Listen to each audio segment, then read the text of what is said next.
Shalom dan selamat berjumpa teman-teman semua. Kita akan belajar bersama pada saat hari ini tentang teologi yang ada di dalam kitab Perjanjian Baru. Di dalam pembahasan kita pada saat ini, mari kita memperhatikan pembahasan tentang teologi Paulus. Sebelumnya mari kita berdoa terlebih dahulu. Tuhan yang makasih, berkatilah kami akan belajar teologi Perjanjian Baru. Kiranya hikmah dan kekuatan daripada Allah yang Tuhan curahkan bagi kami, Tuhan memberikan wawasan yang baru, pengetahuan, sehingga itu menjadi bekal dalam kehidupan kami, sehingga hati kami semakin melekat dan mengasihi Engkau. Terima kasih ya Allah, dalam nama Tuhan Yesus Kristus kami berdoa, amin. Teman-teman semua, pembahasan tentang teologi Paulus, kita tahu bahwa Paulus di dalam surat-suratnya banyak menyampaikan tentang teologinya yang itu sangat penting dalam kehidupan kekristenan. Kita mulai pembahasan tentang teologi Paulus ini, kita melihat tentang doktrin, yaitu doktrin tentang Allah. Teologi Paulus mempresentasikan sebuah gambaran yang berkaitan dengan Allah. Nah, Paulus menggambarkan Allah sebagai yang berdaulat dan yang menyatakan dirinya sendiri melalui anugerah di dalam Yesus Kristus. Bagaimana kalau kita kemudian memperhatikan di dalam Roma 1 ayat 16. Di sana kita melihat tentang kuasa dari Injil. Di ayat 16 dikatakan, sebab aku mempunyai keyakinan yang kokoh dalam Injil, karena Injil adalah kekuatan Allah yang menyelamatkan setiap orang yang percaya, pertama-tama orang Yahudi, tetapi juga orang Yunani. Sebab di dalamnya nyata kebenaran Allah yang bertolak dari iman, dan memimpin kepada iman, seperti ada tertulis, orang benar hidup oleh iman. Nah, kalau kita memperhatikan apa yang ditulis oleh Rasul Paulus ini, di sini menyebutkan bahwa Injil ini adalah bagian yang penting. Inilah pusat dari kehidupan orang Kristen. Jadi seluruh pemberitaan kabar sukacita itu adalah bagaimana Yesus yang telah mati di kayu salib untuk menebus dosa kita. Itu yang menjadi berita kesukaan. Nah, di dalam kehidupan kita, Injil inilah yang menjadi kekuatan bagi kita, yang menyelamatkan kita, sehingga kehidupan ini di dalamnya kita harus juga mengikuti. Di ayat yang ke-17 ditulis adalah orang benar akan hidup oleh iman. Artinya segala sesuatu yang kita kerjakan itu adalah karena iman kepada Allah, kepada Tuhan Yesus. Ini hal yang penting. Selanjutnya di dalam tulisan ini, apa yang disampaikan oleh Paulus, di dalam anugerah itu tujuan Allah dari sejak kekekalan telah dinyatakan pada saat sekarang ini. Allah telah menyatakan dirinya sendiri melalui penghakiman atas orang tidak percaya. Di dalam Roma 1 ayat yang ke-18 di sana dituliskan, di dalam Roma 1 ayat yang ke-18, teman-teman bisa buka Alkitabnya, sebab murka Allah nyata dari surga dan segala kefasikan dan kelaliman manusia yang menindas kebenaran dengan kelaliman. Ya.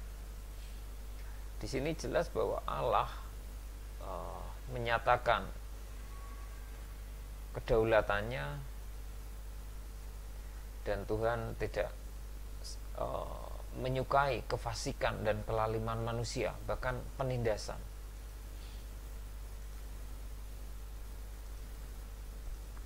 Selanjutnya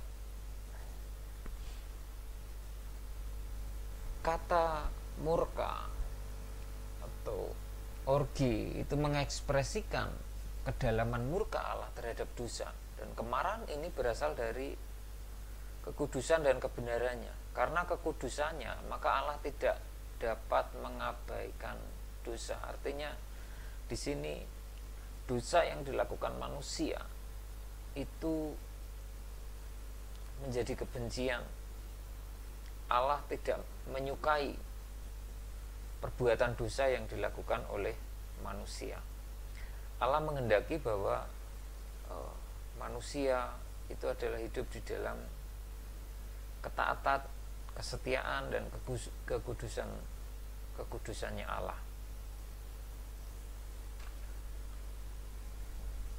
Allah menyatakan dirinya sendiri dalam berkat-berkatnya yang mulia kepada orang percaya. Berbicara tentang doktrin Allah ini, juga kita melihat bahwa Allah itu menyatakan dirinya sendiri, termasuk Allah memberikan berkatnya, memberikan tuntunan ya. Coba kita buka di dalam 2 Korintus 5 ayat yang ke-10.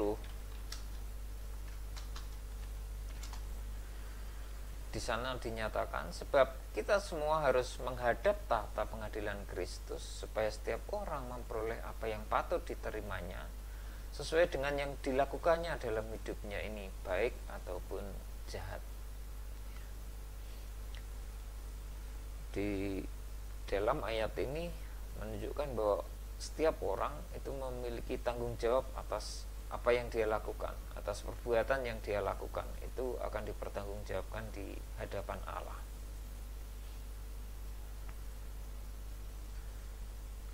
Selanjutnya adalah kedaulatan.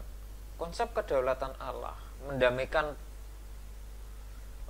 di sini kedaulatan Allah itu berbicara tentang kedudukan Allah. Ia hidup di dalam sejarah ini, dan itu ada di dalam tulisan-tulisan Rasul Paulus di dalam surat-suratnya. Yang pertama, ketika kita berbicara tentang kedaulatan Allah, itu ada namanya predestinasi. Memang predestinasi ini seringkali kemudian menjadi perdebatan di kalangan para ahli ya. Perdebatan predestinasi mungkin kemudian akan meluas ke dalam perdebatan para ahli atau aliran Calvinisme. Kemudian itu yang seringkali menjadi perdebatan. Kalau Allah sudah memilih,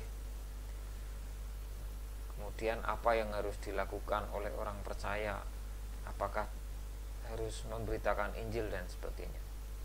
Nah, predestinasi dari bahasa Yunani itu prorizo, berarti menandai dengan batasan sebelumnya. Nah, predestinasi itu digunakan 6 kali dalam Perjanjian Baru dan 5 kali muncul dalam tulisan Paulus. Ini kemudian berkaitan juga dengan istilah kemahatauan. Yunani bahasanya yang digunakan adalah proginosko, berarti mengetahui sebelumnya, mengambil catatan dan menetapkan atas dasar. Roma 8 ayat 29 kalau kita membacanya di dalam Roma 8 ayat 29, di sana dinyatakan,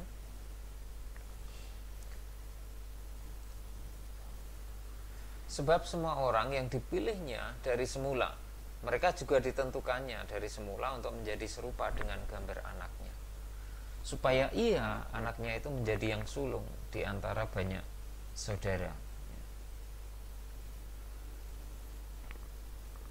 Nah, kalau kita memperhatikan di bagian ayat ini, kita melihat bahwa ini yang disebut sebagai predestinasi ya. Berbicara tentang pilihan Allah, pemilihan Allah.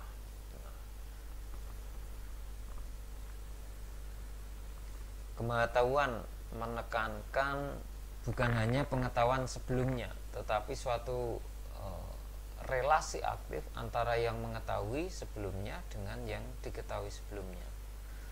Nah, pilihan yang kemudian dituliskan oleh Rasul Paulus berkata tentang pilihan, ya. Dalam bahasa Yunani, pilihan itu adalah eksklegomai, berarti dipanggil keluar. Mungkin kita juga akrab dengan kata eklesia yang artinya dipanggil keluar. Orang yang dipilih ini adalah orang yang dipanggil keluar. Di dalam Efesus 1 ayat yang keempat, di sana dinyatakan, sebab di dalam Dia Allah telah memilih kita sebelum dunia dijadikan, supaya kita kudus dan tak bercacat di hadapannya. Sebab di dalam Dia Allah telah memilih kita sebelum dunia dijadikan, supaya kita kudus dan tak bercacat di hadapannya. Ayat ini memberikan satu penegasan tentang pilihan itu. Berikutnya adalah di dalam pilihan itu orang percaya itu dipilih oleh Allah. Dikatakan dipilih dari sejak kekekalan, ya. Pilihan Allah menekankan pada Ia memilih orang percaya bagi dirinya sendiri. Ini berbicara tentang pilihan Allah. Allah yang memilih kita.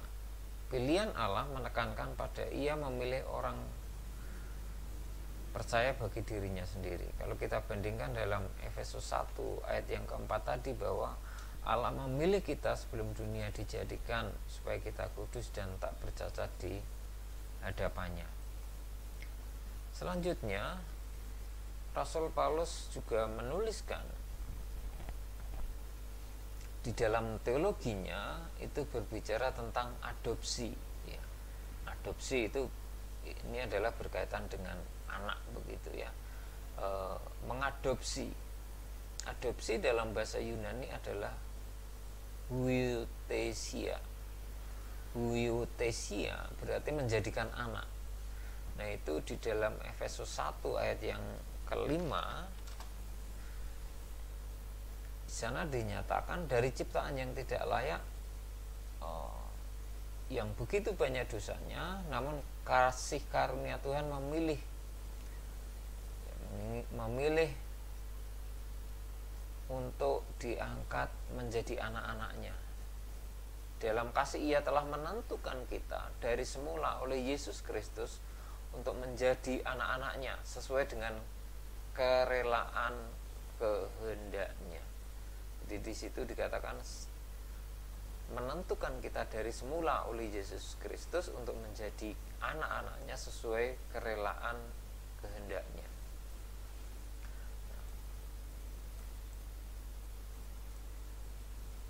Inilah yang kemudian kita perhatikan,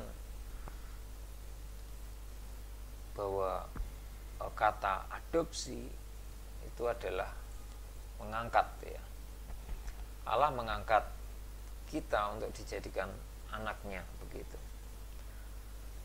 Jadi kata ini menekankan upacara Romawi bagi seorang anak yang telah diadopsi kepada status dewasa dengan segala hak yang berkaitan dengan itu. Nah, adopsi adalah hasil predestinasi Allah pada orang percaya sejak kekekalan.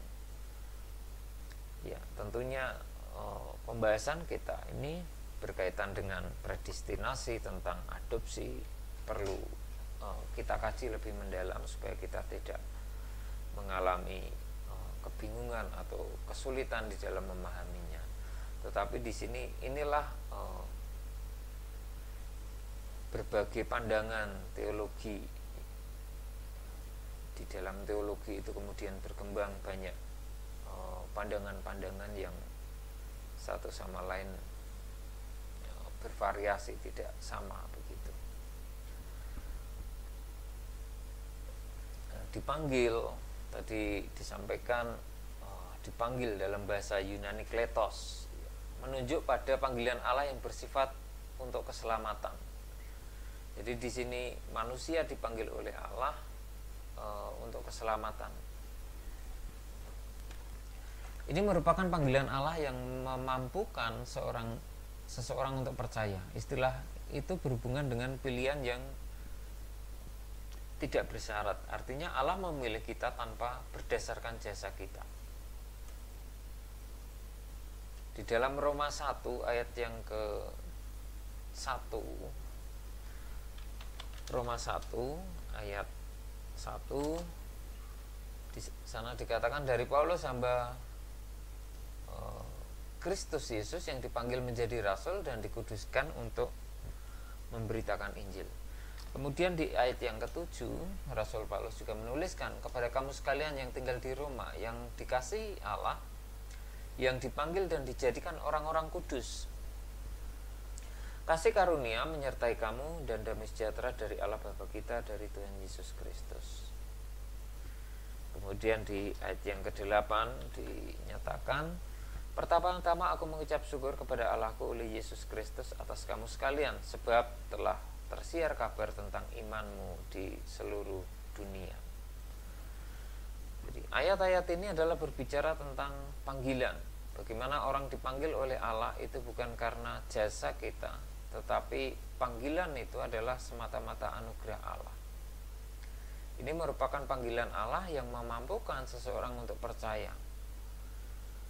Dipanggil dengan pilihan yang tidak bersyarat. Allah memilih kita tanpa berdasarkan jasa kita. Nah, selanjutnya tentang tujuan. Istilah Yunani adalah protithemi, berarti menempatkan sebelum dan mengusulkan tujuan Allah dalam dirinya sendiri untuk meringkaskan semua dalam Kristus. Di dalam Efesus 9 ayat 10.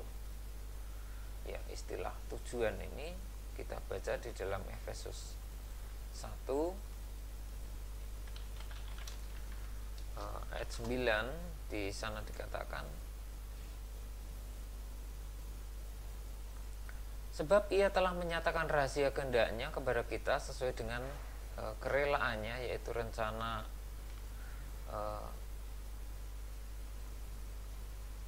kerelaan yang dari semula telah ditetapkannya di dalam Kristus. Sebab ia telah menyatakan rahasia pada kita sesuai dengan rencana kerelaannya, yaitu rencana kerelaan yang dari semula telah ditetapkannya di dalam Kristus. Ini adalah berbicara tentang tujuan. Kemudian di ayat yang ke-10 di Efesus 1 ayat yang ke-10 dikatakan, sebagai persiapan kegenapan waktu untuk mempersatukan di dalam Kristus sebagai kepala segala sesuatu, baik yang di surga maupun yang di bumi.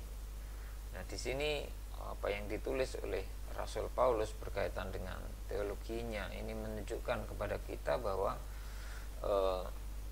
inilah teologi dari Paulus hendak menekankan tentang kedaulatan Allah itu. Kedaulatan Allah untuk memilih, kedaulatan Allah untuk mengadopsi, kedaulatan Allah untuk tujuan dari pemilihan itu. Jadi Allah mengangkat orang percaya dengan tujuannya, supaya manusia ini adalah berjalan di dalam kehendak Allah, supaya manusia ini hidup di dalam ketaatan dan kesetiaan kepada Allah.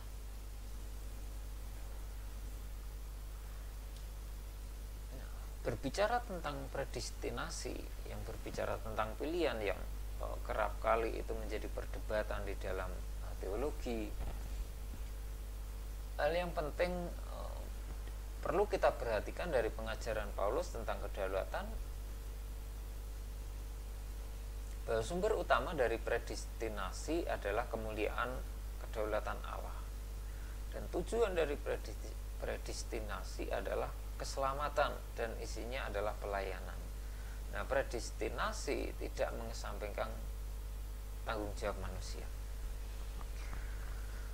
Ini teman-teman yang kemudian saya kira perlu untuk nanti didalami lebih lagi tentang predestinasi, untuk didiskusikan bersama bagaimana pandangan predestinasi dari para ahli, dan bagaimana pandangan kita tentang predestinasi, tentang pilihan Allah ini. Ini adalah berbicara tentang kedaulatan Allah. Ini yang perlu kita